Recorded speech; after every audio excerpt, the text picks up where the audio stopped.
আসসালামু আলাইকুম আপা। ওয়ালাইকুম আসসালাম। কি খবর টুলু, কেমন আছো? আছি আপা, ভালোই। কি নিয়ে এত ব্যস্ত তুমি? আসতেই চাইতেছিলে না যে?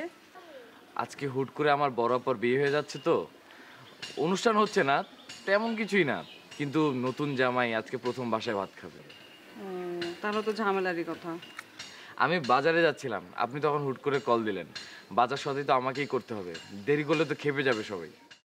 না না, তা তো ঠিকই আছে, খ্যাপারি কথা। আচ্ছা ঠিক আছে, তুমি একটু আসো ভিতরে, 5 মিনিট কথা বলবো, তারপর চলে যেও। আসো।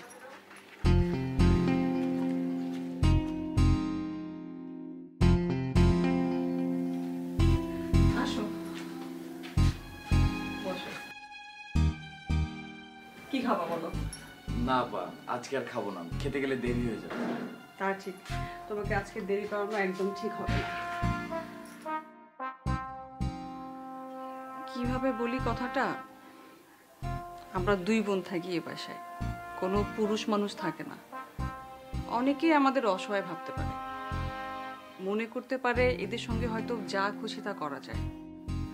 আমার একজন খালু পুলিশের ডিআইজি, বড় চাচা বিচারপতি, আর একজন ফুপা আছে হোম মিনিস্ট্রিতে। আমাদের আর কিছু লাগে বলো? না। কিন্তু আমরা এসব বলেও বেড়াই না, এসব নিয়ে আমাদের কোনো অহংকারও নাই। কি দরকার আছে বলো? আমাদেরকে যদি কেউ ডিস্টার্ব না করে, আমরা যদি শান্তিতে থাকি, তাহলে কি আমাদের এসব ফুটানি দেখার কোনো দরকার আছে বলো? বলো, কোনো দরকার আছে? না। এইসব ক্ষমতা আমাদের কখন দেখাতে হবে? যখন কেউ আমাদের পায়ে পাড়া দিয়ে ঝগড়া করতে আসবে। আর মাথায় বাড়ি দিতে আসলে তো কথাই নেই, গুষ্টি সুধা গায়েব করে দেব দরকার হলে। ঠিক না? জি। তোমাকে কেন ডাকছি টুলু তুমি জানো?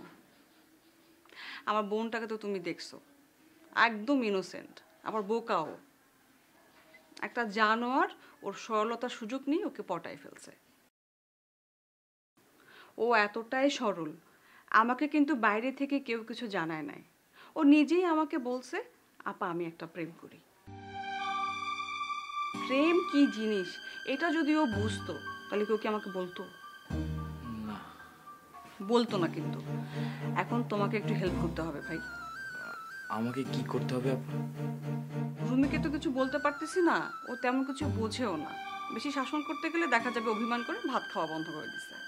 তুমি শুধু গোয়েন্দাগিরি করে ওর পেছনে লেগে থাকবা 3টা দিন, কোনোভাবেই যেন ও তোমাকে দেখতে না পায়। ও কার সঙ্গে প্রেম করে ওটা শুধু তুমি আমাকে জানাবা, পারবা না? কিন্তু আমি আজকে থেকে কিভাবে করব?